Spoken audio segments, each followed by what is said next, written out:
Bismillahirrahmanirrahim. Assalamualaikum warahmatullahi wabarakatuh.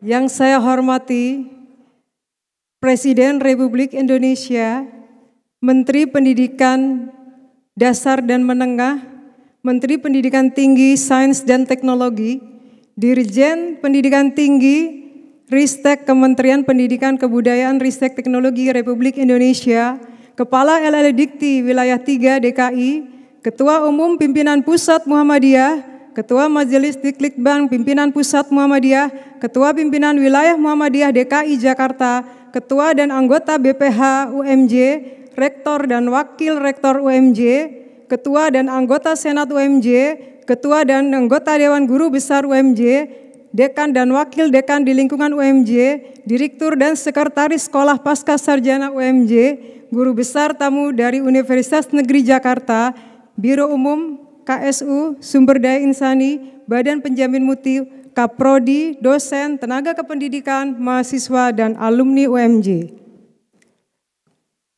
Berikut juga kepada keluarga, beserta para undangan dan hadirin yang saya muliakan.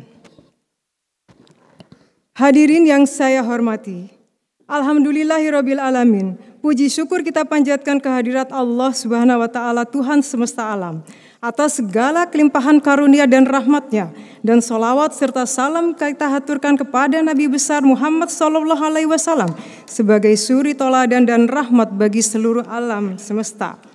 Saya ucapkan terima kasih atas kehadiran Bapak Ibu undangan pada acara yang sangat bermakna bagi saya, keluarga besar saya, dan keluarga besar Universitas Muhammadiyah Jakarta, yaitu acara pengukuhan guru besar tetap dalam bidang ilmu teknologi pendidikan Universitas Muhammadiyah Jakarta.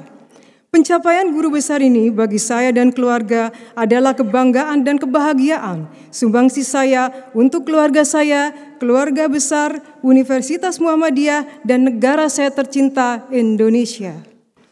Bapak dan Ibu hadirin yang berbahagia, izinkan saya pada kesempatan ini untuk menyampaikan pidato pengukuhan guru besar saya dengan judul Model Pembelajaran Kreatif Manusia Berbakat Visual Art untuk Menggapai Generasi Indonesia Emas 2045. Adapun yang melatar belakangi model kreatif manusia berbakat visual art untuk menggapai generasi emas 2045 adalah didasarkan pada landasan etis dan filosofis kreatif dari almarhum Profesor Ahmad Sadali tentang makna kreativitas di masyarakat, di mana sebagai manusia yang kreatif itu idealnya dapat menghayati segala sesuatu yang diciptakan Allah, termasuk dirinya, dan segala kemampuan yang ada pada dirinya, juga kemampuan mencipta dan berada selalu di dalam proses kreatif artistik. Dia meyakini bahwa tidak ada keadaan dan kekuatan kecuali dengan izin Allah. Kreativitas ini bisa kita lihat dari jejak sejarah, seperti adanya peninggalan seni keramik, seni lukis, arsitektur dari maestro-maestro pendahulu yang dengan bukti tersebut sudah selayaknya bisa menyadarkan kita semua bahwa kreativitas itu penting.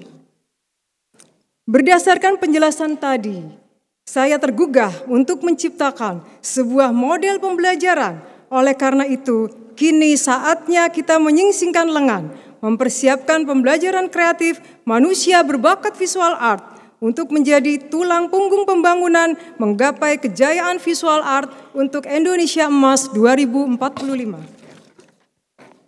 Seperti yang digaungkan oleh Presiden B.J. Habibie, Presiden Joko Widodo, dan Presiden Prabowo Subianto, yang pada dasarnya semua mendukung tentang pentingnya seni budaya sebagai dasar dari industri kreatif yang dapat menjadi motor penggerak baru perekonomian nasional Indonesia. Hal tersebut bisa dilihat dari perkembangan ekonomi kreatif dan industri kreatif yang menunjukkan peningkatan yang signifikan dari tahun ke tahun. Berikut adalah industri kreatif yang sangat membutuhkan manusia berbakat visual art seperti seni pertunjukan, seni rupa, televisi dan radio, aplikasi permainan, desain interior, desain komunikasi visual, periklanan, musik, penerbitan, fotografi, desain produk, fashion, film, animasi dan video, kriya, kuliner, dan arsitektur. Adapun visual art itu sendiri adalah bagian dari industri kreatif, manusia yang kreatif, handal dan ahli dalam seni rupa yang berkembang di era modern. Gabungan antara seni murni dan seni desain kria terbagi menjadi seni rupa murni dan seni rupa terapan. Kebutuhan tinggi akan manusia visual art tidak diiringi dengan pertumbuhan dan perkembangan pembelajaran yang serius mengenai visual art. Contohnya, di sekolah format pada tingkat PAUD, SD, dan SMP SMA hanya terdapat satu mata pelajaran yang berkaitan dengan visual art, yaitu mata pelajaran seni budaya dan prakarya. Sedangkan di perguruan tinggi, pendidikan yang berkaitan dengan visual art sudah difasilitasi secara formal. Contohnya, adanya Institut Kesenian Jakarta. Berdasarkan permasalahan tersebut, saya membatasi masalah pada manusia visual art, khususnya seni lukis, seni keramik dan arsitektur, manusia pendidikan formal umum, manusia pendidikan formal khusus. Adapun rumusan permasalahannya adalah bagaimana menciptakan model pembelajaran kreatif manusia berbakat visual art untuk menggapai Indonesia Emas 2045 yang dapat meningkatkan dan memaksimalkan kemampuan manusia berbakat visual art untuk menghasilkan karya visual art kreatif. Adapun kajian teori didasarkan pada kreativitas dan manusia berbakat visual art yang menghasilkan model pembelajaran kreatif manusia berbakat visual art. Berikut adalah peta jalan penelitian yang diawali dari penelitian Lee Chun-chi tentang formula transformasi ide menjadi karya, lalu dikembangkan oleh Happy sampai ditemukan metode berpikir kreatif Happy dan dikembangkan lagi sehingga ditemukan model pembelajaran kreatif manusia berbakat visual art. Metode penelitian yang digunakan adalah kombinasi metode Borg and Gold and Dick and Carey. Adapun metode tersebut telah digunakan dalam penelitian yang saya lakukan selama 10 tahun pada manusia di bidang pendidikan formal. Sebagai temuan pertama adalah metode berpikir kreatif Happy untuk mahasiswa arsitektur di tingkat awal yang saya tulis dalam disertasi saya.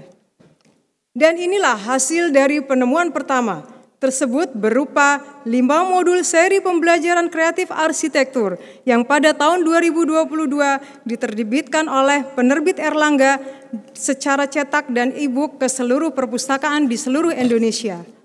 Jika pada pertemuan pertama berpikir kreatif menggunakan mind mapping, sketsa, dan studi 3 dimensi, maka untuk tingkat lanjut metode berpikir kreatif Happy ditambahkan elemen media laptop untuk efisiensi dalam mendesain yang terbukti dapat membantu mahasiswa mentransformasi ide menjadi karya desain arsitektur secara kreatif.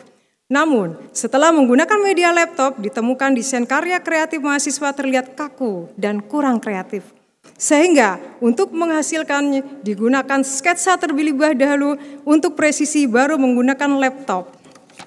Selanjutnya, dilakukan uji efektivitas terhadap studi massa 3 dimensi, sketsa tangan, dan berbantuan laptop. Hasilnya adalah yang paling efektif membantu manusia menghasilkan desain kreatif. Saya juga melakukan uji coba metode berpikir kreatif Happy di PAUD. Hasilnya bahwa metode berpikir kreatif lebih maksimal jika dilaksanakan secara open-ended. Saya juga melakukan uji coba metode berpikir kreatif Happy di sekolah umum dan sekolah khusus, khususnya anak berbakat dengan IQ di atas 128. Dan sebagai hasilnya ditemukan 2 model pembelajaran kreatif visual art untuk umum dan khusus. Adapun lama penelitian di PAUD selama 1 tahun dan di sekolah umum khusus selama 3 tahun, alhamdulillah penelitian didanai oleh pemerintah sebagai pemenang hibah tesis magister dan pemenang hibah penelitian dasar unggulan perguruan tinggi Ristek Dikti 2018, 2019, 2020. Tahun 2020, alhamdulillah peneliti terpilih sebagai peneliti terproduktif pertama Sosial Humanira Universitas Muhammadiyah Jakarta.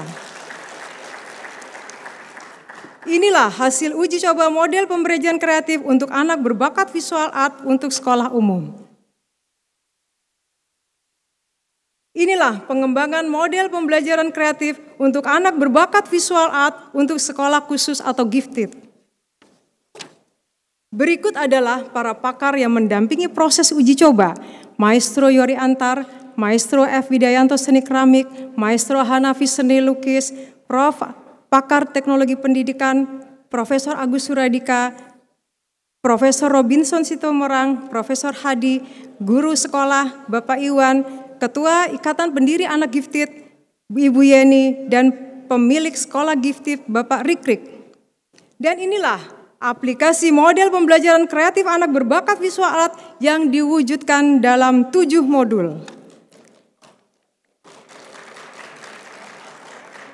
7 modul tersebut diuji coba dan hasilnya terbukti efektif meningkatkan kreativitas anak berbakat dalam bidang seni lukis, seni keramik, dan arsitektur. Kesimpulannya, dari seluruh uraian tadi pada intinya adalah bahwa metode berpikir kreatif happy terbukti efektif dalam meningkatkan kreativitas peserta didik dan hasilnya sangat dipengaruhi oleh tingkat usia, kesulitan materi, karakteristik manusia, dan lingkungan. Terakhir, rekomendasi, perlu ada keberpihakan terhadap sekolah khusus untuk manusia visual art yang umum dan yang khusus dengan IQ di atas rata-rata dan berbakat dari tingkat PAUD, SD, SMP, SMA, sampai perguruan tinggi. Yang kedua, sekolah visual art untuk anak berbakat perlu terpisah dengan sekolah visual art umum karena karakteristik anak berbakat yang khusus. Ketiga, pemerintah perlu memfasilitasi dan mendampingi proses pertumbuhan dan perkembangan manusia visual art agar menjadi sumber daya manusia yang kreatif, handal di bidang industri kreatif untuk menggapai Indonesia Emas 2045. Demikian hadirin uraian 10 tahun perjalanan penelitian yang saya lakukan untuk mendapatkan model pembelajaran kreatif untuk manusia berbakat visual art sebagai formula untuk menggapai generasi Indonesia Emas 2045.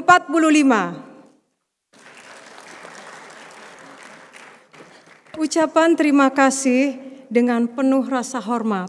Saya ucapkan terima kasih kepada pendiri Muhammadiyah almarhum Kiai Haji Ahmad Dahlan, para Presiden Republik Indonesia, para Menteri Pendidikan Dasar dan Menengah serta Menteri Pendidikan Tinggi Sains dan Teknologi beserta jajarannya, Ketua Umum Pimpinan Musab Muhammadiyah beserta jajarannya, kepada Bapak Rektor Prof. Dr. Mahmud Murad, SOS MSI beserta para Wakil Rektor, Ketua BPH UMJ Profesor Dr. Abdul Mukti MID sekaligus Menteri Pendidikan Dasar dan Menengah RI beserta para anggotanya.